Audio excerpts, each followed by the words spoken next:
Coralie Martin, bonjour. Bonjour, good morning, everybody. So yeah, it's a good transition with Philippe because when I heard about balance, I think it's going to be exactly what I want to show you. That's perfect. Let me share my screen. Coralie Martin, so you're a research scientist at INSERM and you're head of parasitology team at the museum.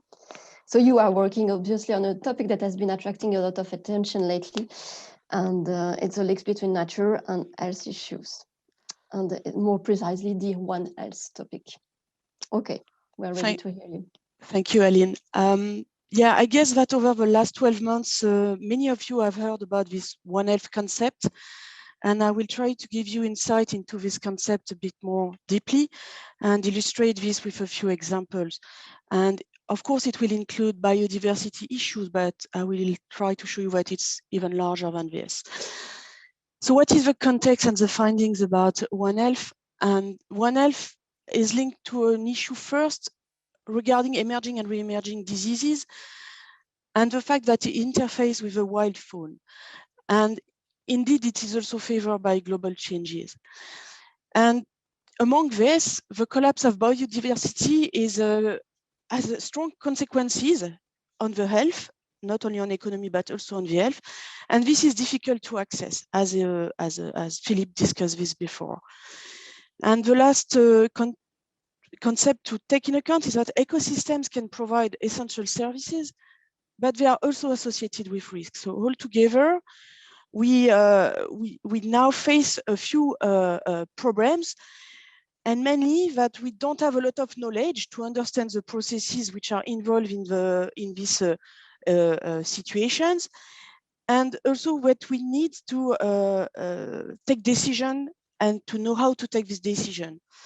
And globally, when we are facing this kind of problems like re-emerging diseases or collapse of biodiversity, what we have is a management based on crisis response. And I think the COVID is very a good example of what we are facing at the moment. And finally, one last problem is that we may have a lack of shared culture on the links between biodiversity and health. So this needs to, for us to maybe do a bit more pedagogy and education to explain what could be the link between biodiversity and health. So what is the history of One Health? One Health is based with all the infectious disease crisis which has occurred in the last 20 years. Here is just a summary of a few epidemiological crises that happened since 2002. So you will recognize a lot of them. And we will be able to expand this graph with a new COVID, which will put us to 2022 very likely. And what was the story at that time is that there was tensions between the organizations which were dealing with the problems of this infectious disease. So namely, it was the WHO, the FAO, and the OIE. So the WHO, as you all know, is for the human health. The FAO is the Food and Agriculture Organization, so they were more dealing with all this problem of environment. And the OIE is the World Organization for Animal Health. And as you see, all these infectious diseases, they can impact humans, they can impact also animals, and they are linked to a context. And so that's why all these organizations were trying to solve or to propose solution, but on their own, and it was a bit complicated. So they came to an agreement to discuss around the same table, and that's where the concept arose. And this One Health concept is quite vague indeed, but it's important to be vague a little bit because it allows all the actors to reformulate their interest and to express their competencies and try to share these competencies to reach to some solutions, or at least to some compromises.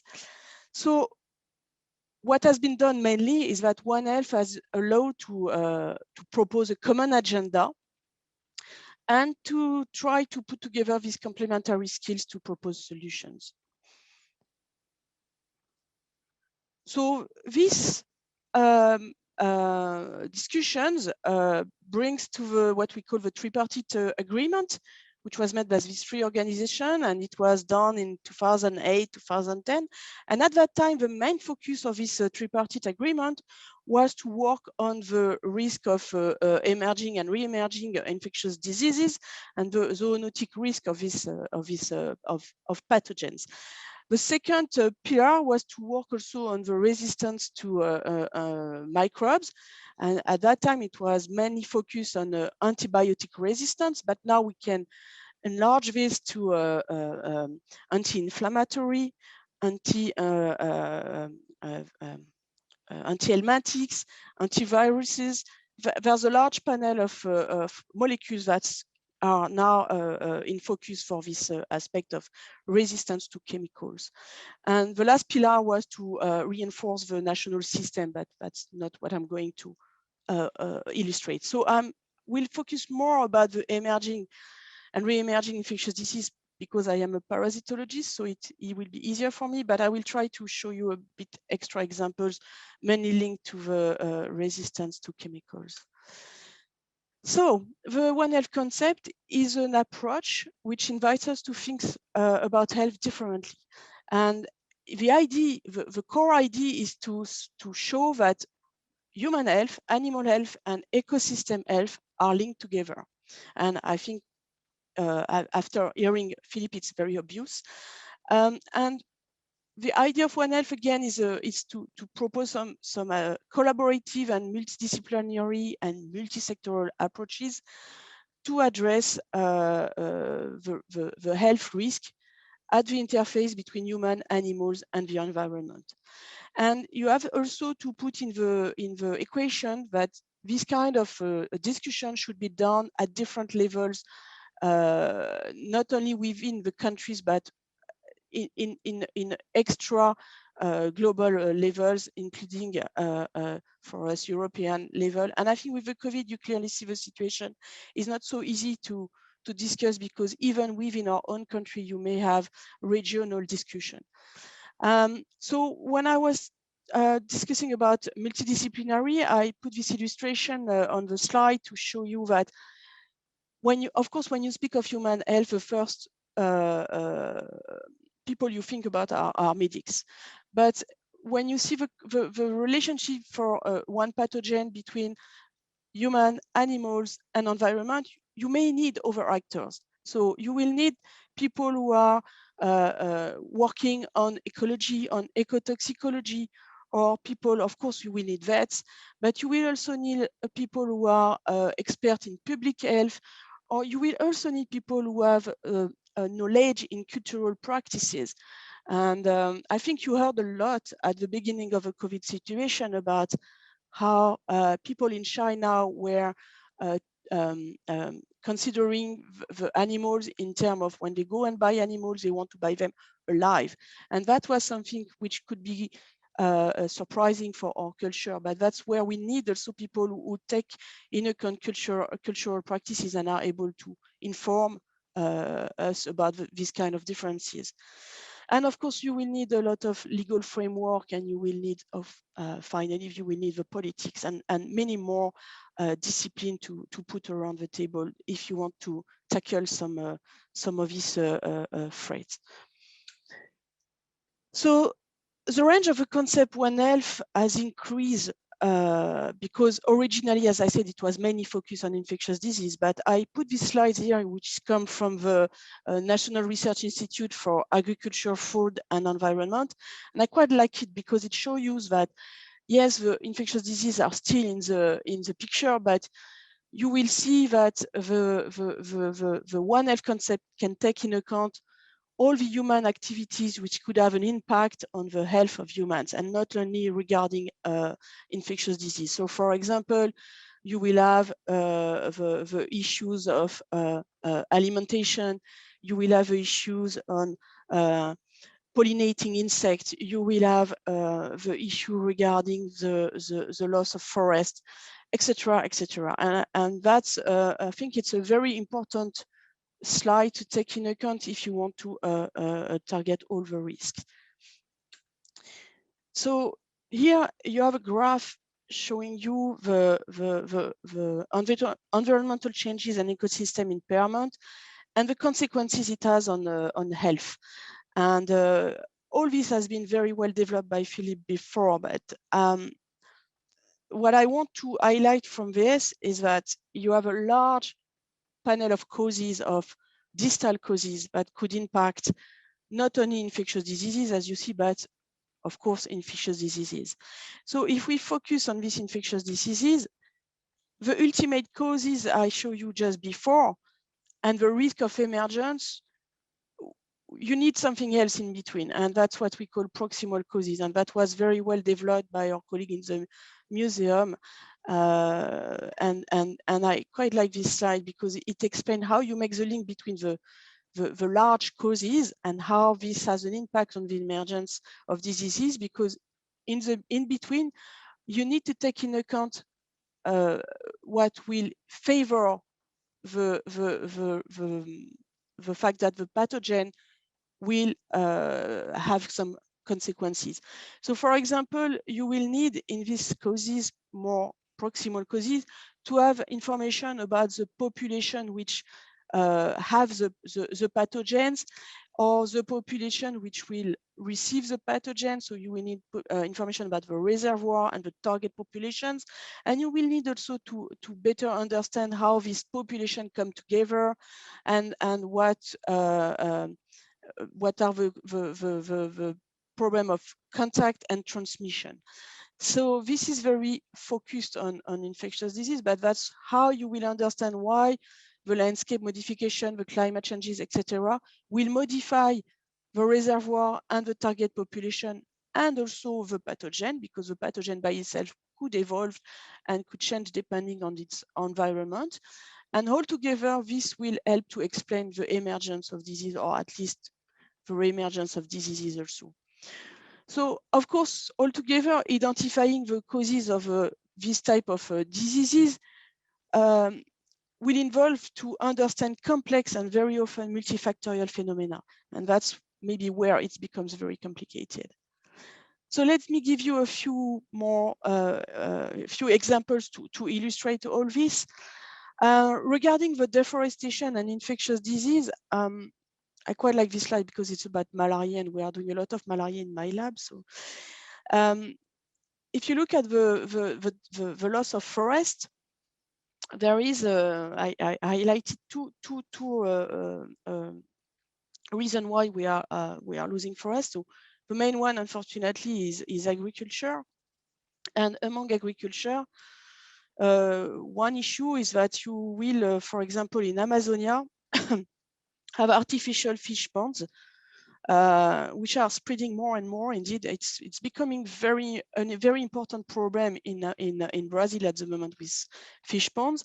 And these fish ponds are breeding grounds for mosquitoes, and for mosquitoes which are carrying the agent of malaria, so the parasite, which is carried by the mosquito. So you need a mosquito to transmit malaria, and the mosquito need water. And of course, when you have all these artificial ponds, you will have more and more mosquito, and thus more and more probability to have malaria. To complete with this situation, I mean, most of these fish ponds are in the area of Brazil where they used to have a lot of forest, and where they have this large expansion of forest, it's also where you have the most important rate of transmission of malaria naturally. And when you have this kind of ponds, you over increase the situation of malaria transmission. And the second issue with the loss of forest, as illustrated below, is due to the extraction of metals. So here, for example, for gold mining, you need to take off the forest, and you need to make some pits and to dig inside. And the problem is that when they abandon the pits after illegal gold mining, again, that will be some kind of artificial pond.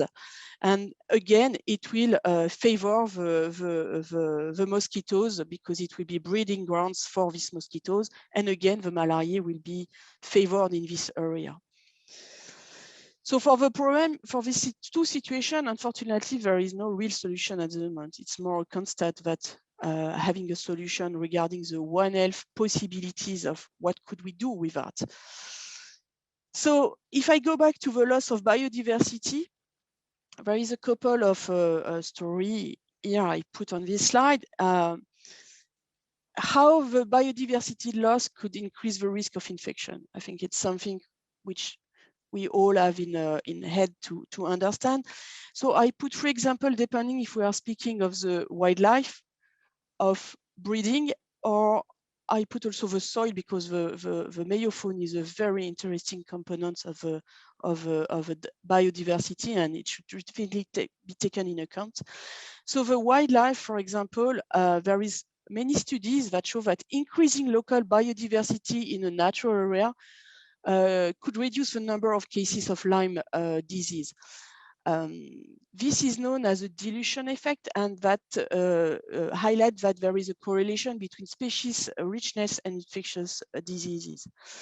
The second example for that would be the breeding in poultry farms. So here you have only one type of individual, but they are very dense and immunocompromised individuals. So they were usually very selected for their protein productivity.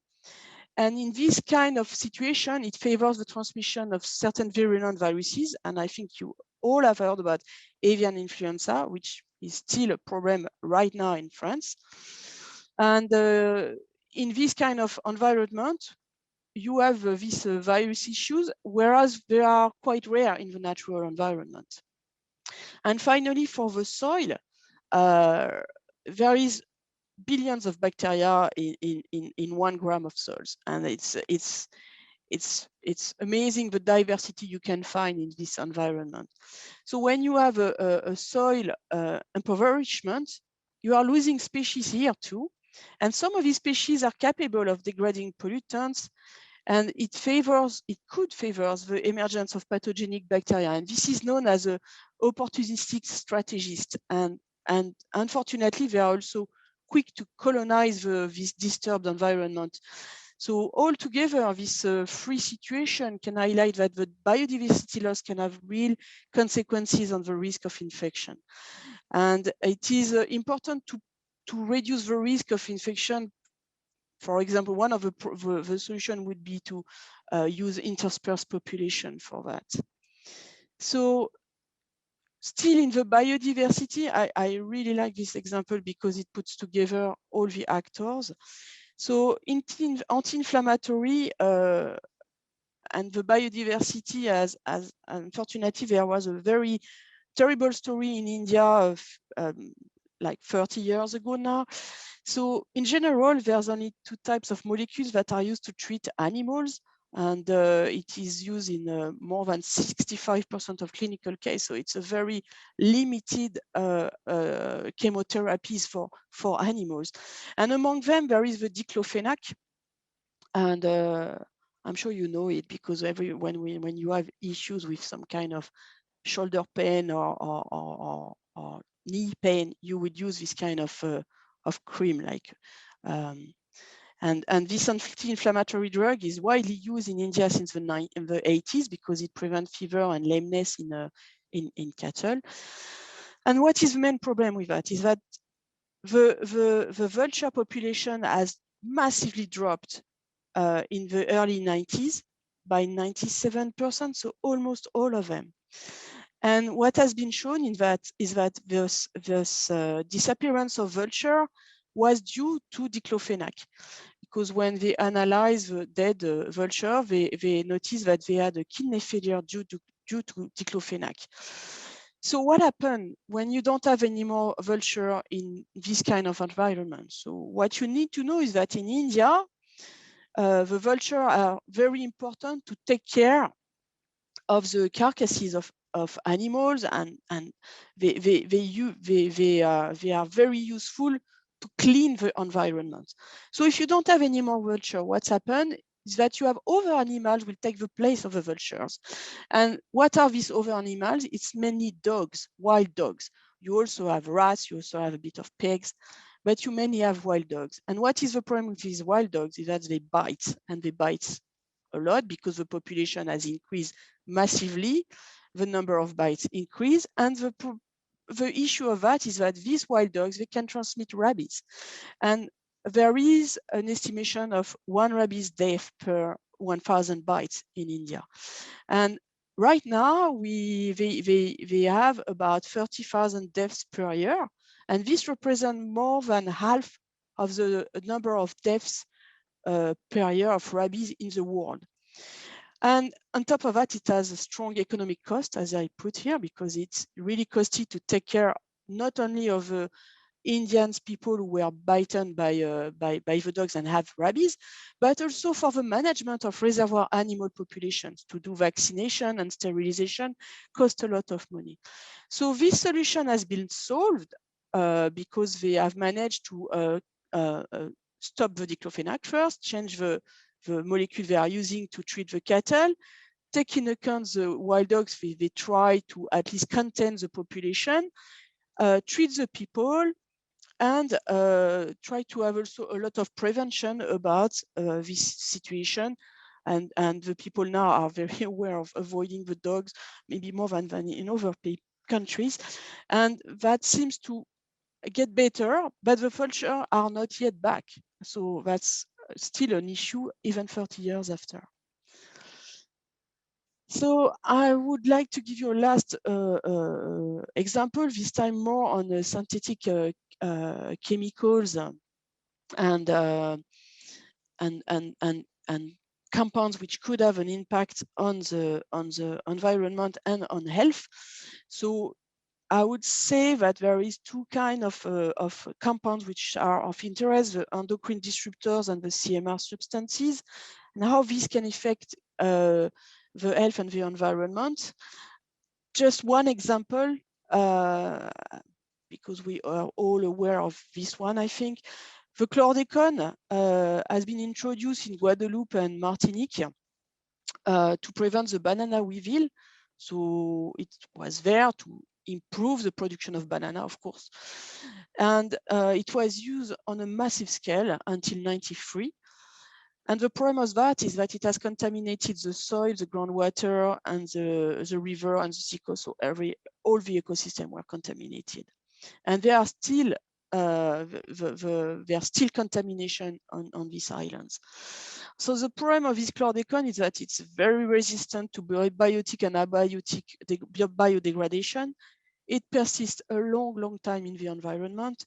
It has a strong capacity to bioaccumulate in the food chain, and it is very toxic for living beings, including humans. So I put below the consequences of this insecticide on livestock and human, and it's quite large. So I would say that this One Health concept has really changed in the last 10 years, because now it moved more from to an eco-health concept, where the environmental health is at the center of this global health, still taking into account the pathogens, as you see on the slide, but putting together the toxics and the ecological imbalance and loss of biodiversity. And this needs to be taken into account all at the same level if we want to have a proper risk assessment and management. And that would help to better control the consequences on health, not only on human, but also on animals and the ecosystems. Just to finish, the WHO, the FAO, and the OIE published a tripartite guide a couple of years ago, just before the crisis of COVID, which is really interesting. And here, I think you will have a lot of indication which could be translated to any kind of risk. This is dedicated for zoonotic diseases, but I think it will ring a bell for any situation. And what I really appreciated in this guide is that they are really trying to set up more information about risk assessment, and I think it's really the reason of the meeting today. And that's something which needs to be more focused on the risk assessment, because clearly the situation is more about reacting to a situation than preventing the risk. And to conclude, my last slide is what I found in this guide is that they now try to propose something which is much larger than the traditional One Health concept. And here they put together all what needs to be associated to access a situation where you have an health issue. So I would stop here and I will be happy to take any questions. Thank you. Thank you, Coralie. I think there is a, it's very interesting to understand how health issues are working globally, but I think that there's also a kind of strange paradox, as you mentioned, for the fish ponds in Brazil, for example. Those fish ponds, they are put in place by people who need to have an economic activity. And so there is a local interest into building those fish ponds. But at which scale should we have an answer about this? We know it's going to be a big issue because, as you said, it's destroying this precise forest is going to be a huge risk to have a new disease emerging. But on which scale should we answer to this? Because it's a global issue. It's like a global issue for all the humanity. But then there's those people in Brazil who need a job. Yeah, so, no, it's a really good point. It shows that the decision we take in France are not the one which can be taken, for example, in Brazil. And not only that, is that how do we influence and what is our legitimacy to ask for something in other countries? You know, we are coming more to politics at that level. It's easier to discuss about example in France and show how it was solved. When I was starting to discuss about the Lyme disease, I mean, in the forest of Sénart in the south of Paris, there was an issue with invasive species with squirrels from Korea, and this has been taken care of, even if we still have a lot of Tamias there. But here you see that the level of decision can be done more easily in a way. Whereas, of course, in Brazil, if you take into account the economic situation, the fact that the politics is a bit complicated, and that maybe also there is a lack of information and a lack of concern for malaria, maybe also, even if the people have to cope with malaria on an everyday basis, it's difficult to see a solution there if it needs to be a local and a local decision and coming from Brazil. Okay. I have another question. It's like 60% of disease now we know come from animals. It's like zoonose. And how come that we know this for sure? And how come this has not come to the World Health Organization for example, more recently, that it's a huge issue that should be tackled, and also governments? I mean, we're a bit lagging behind on this. Well, the fact that 60% of disease are zoonotic disease, it's known for quite a long time. And the decisions, I mean, again, it's all about the risk. We are more aware of this issue of infectious disease because we have COVID, but forget the COVID and nothing is happening. We had a bit more concern when we spoke the last years about Zika, chikungunya, and dengue because we were concerned with Antibes. I think the distance is something affective distance. You know, it's what also bring more information on the table. Now that we are concerned with infectious disease, of course, we put more effort on the table, I would say. And that's why, I think that's why. But the fact that 60% of diseases are from animals, it's known for a very long time. Okay. Thank you very much, Coralie Martin.